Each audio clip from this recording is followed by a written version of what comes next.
Thank you for tuning in to the best parenting show on the internet, Post Daily Dose. It's the Post. It's the Post. It's the Post. The Post Daily Dose. It's the Post. It's the Post. It's the Post. The Post Daily Dose. It's the Post.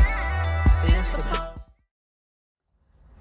Hey, good evening, Facebook family. Welcome to another episode of Post Daily Dose with me, your trusted parenting advisor, faithful guide and servant on the healing journey. What's my name? Big Papa Brian+Post. Hope everyone is having a terrific Thursday, tremendous Thursday.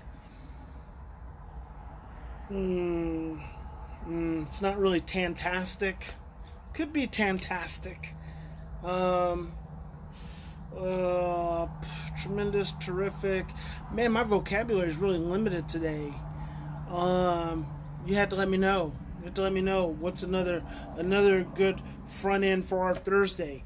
I used to call it a tiger Tuesday. Anyway. So, hey, welcome back to another episode. Hope you guys are doing fantastic. Another episode of Parenting in the Age of Coronavirus. Today we're going to talk about where the major breakthrough happens. And I really want you to wrap your brain. It must be out here outside. It's kind of cloudy and overcast. It makes me think it's going to rain. I really want you to wrap your brain around having a breakthrough in your home and in your relationship with your child. And what made me think about that is a couple days back, right as I was signing off, someone mentioned something about violence or getting hit by their child or aggression or something like that. And so a lot of times parenting children with trauma histories, we get stuck in patterns. You know, do you guys have, before I go further into that, do you have the ability watching, like, number one, to show up, and number two, for me to make you a guest during this? Because I am interested in doing a Facebook Live Q&A, but I'm not sure if I have to do it from my laptop, which means I have to sit down in the Bat Studio. Hello there, Carrie. Or if I can actually do it from the phone. But used to, it would pop up and it would say, invite such and such to be on the show, but it doesn't do that anymore. So I'm not sure where that feature went, or if that's something you have to opt into. I'm not sure. So anyway, thought I'd ask.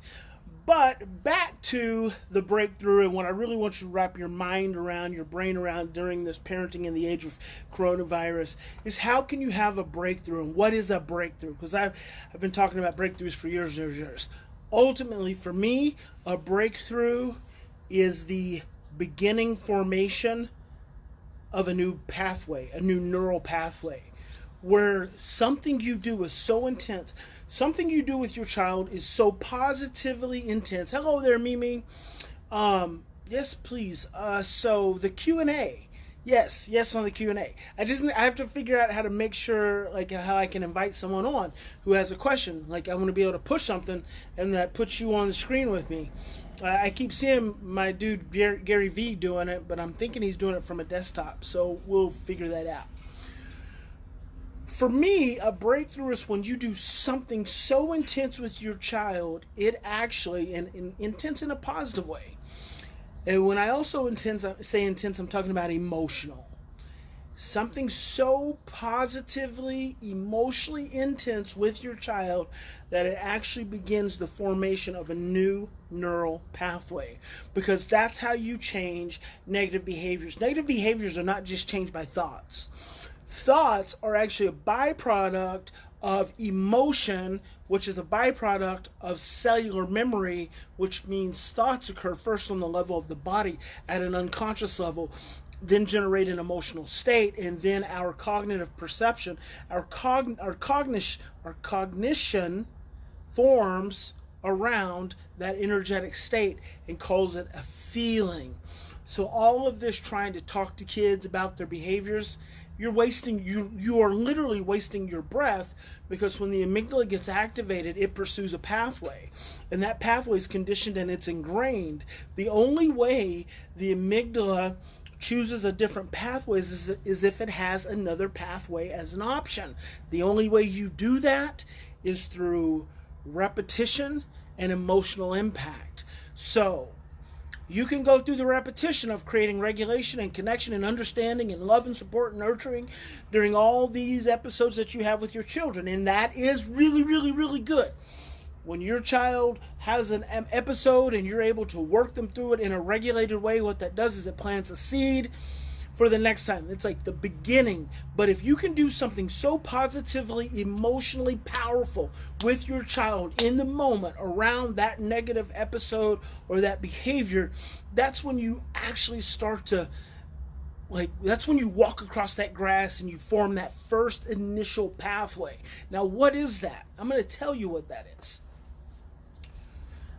That's grieving. Grieving for them starts there. Grieving for them. And then that will guide you into grieving with them. This is so powerful. You have no idea how powerful this is. You have the ability to create a breakthrough with your child when you can get to the place where you can, number one, Zoom. Yeah, I can do that on Zoom, Carrie. And hello, Connie. But it's not live. It's not on Facebook. And I really want to do it on Facebook. And I don't know if I can do it on Facebook. So I'm going to look into it because I'm going to do that. I'm going to do one next week for sure. When you can get yourself to the place that you can grieve for your child, you open the door to grieve with them. It feels so good when I say that, because I know how amazingly difficult it's going to be. But I also know how amazingly powerful it is when you do it. I'm talking relationship changing. When your child is in the midst of a behavior episode, doesn't mean violence, lying, stealing, defiance, whatever it may be, that's not about you. That's their amygdala activating their brainstem, tapping into an old pathway, an old trauma imprint, and that trauma imprint could go all the way back to in utero, right? As early as the 4th week after conception, the fetus has the capability of hearing. By the 2nd trimester, the fetus can process psychologically. You've adopted these children, you foster these children, and sometimes your own biological children. They've gone through this whole experience before they ever come into the world, and we don't realize that a lot of their behaviors are tapping into those old experiences, and then they're showing up as behaviors now when they're 5 or when they're 10 or when they're 15 or when they're 20, and you're taking these behaviors personally because your brain can only wrap around in that moment. I call that the XYZ. In that moment, we can only wrap around the Z, but we forget about the A that is required to get to the Z. What I have to have you do, what I want to encourage you to do, Zoom is live. That's the platform our son is using. Yes, I do know Zoom is live, but I want to do it on Facebook. I want to do Facebook Live. So I do know about Zoom. Thank you very much, Jennifer. And Antonio says, it's all about how we parents experience a child's feelings, take on board the fears of his harm. It's a cycle. Yes, it is very much a cycle. What I want you to do, what I need you to be able to do, is when your child is having that behavior, I need you to change your lens. I call it the trauma lens. And used to, I want to get the pair of sunglasses. Some of you have heard me talk about, I've talked about this for 20 years. I want to get a pair of sunglasses, and inside the sunglasses or the glasses, I create a picture of a baby, like a hologram of a baby, an image of a baby. So when you're looking through the sunglasses and you look at someone else, you see the baby inside of them. The next time your child is misbehaving, if you can transcend taking that personally, slow way down, see the baby inside of them, remember all that they've came from, all that they've gone through, all that they've experienced. Touch your heart and open up to their pain and to their sadness and to their hurt and to their grief, and allow your tears for their experience to start to flow. And then you say to them, I am so sorry. I am so sorry for all you've gone through. You see what I'm doing? When I transcend taking it personally, I turn my amygdala off. When I turn my amygdala off, I stop seeing their behavior as a threat. And then I can actually engage my heart. I can engage my heart, and I can apologize to them for all they've been through. I can be sad for them. And I want you to go deeper than that. I want you to go so deep. I want you to go so deep into their emotional experience that they stop. That all they can do is stop and experience you. And they might run away. Some of your children might get so uncomfortable with emotion initially that they run away. I want you to continue to grieve. Grieve for them. They don't even have to see it, but grieve for them. Because that is the first step to opening the door to where you can grieve with them. I want you to be able to grieve with them. Some of the biggest breakthroughs I've had over the years with families that I've worked with is when I've spent time with the parents making a deep understanding and emotional connection to their children's pain. And then the first thing the parents say once they've had that light bulb, that heart-opening experience, the first thing they'll say to their children is, "I'm so sorry." And they just go into grief, and the child starts to cry. It is a beautiful, beautiful experience. Let's create some deep healing inside the familial womb.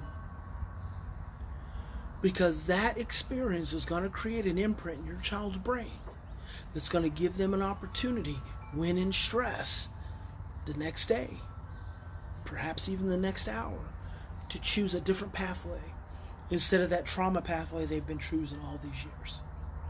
So I hope that's helpful. That's heavy stuff. That's heavy stuff.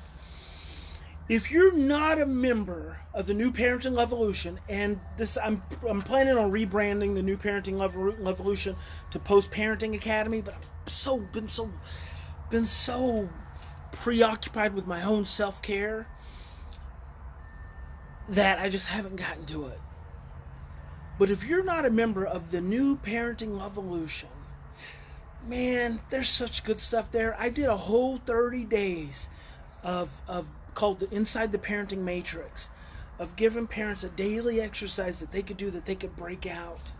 Man, I really want to encourage you guys if you need more support, but I'm going to give you the support here. You don't have to join the New Parenting Revolution, but you get access to the private members group. You get access to so much educational programs, and I was just thinking about Inside the Parenting Matrix. So anyway, this whole dose kind of feels like an Inside the Parenting Matrix kind of exercise. Grieve for your children. Open that up in your heart so you can then grieve together with them. Remember, in any given situation, we always have two choices. We can continue to react from the same blueprints of stress, fear, and overwhelm, or we can stop, we can slow down, take 3 to 10 deep breaths, and choose love. God bless each and every one of you. Big Papa loves you. Please stay close to your loved ones. Don't be out in public if you can avoid it. Wear your mask. Use your hand sanitizers. Take care of yourself. Take care of yourself. Take care of yourself. And we will get through all of this mess we are in right now. You guys have a great evening. I'll see you tomorrow night.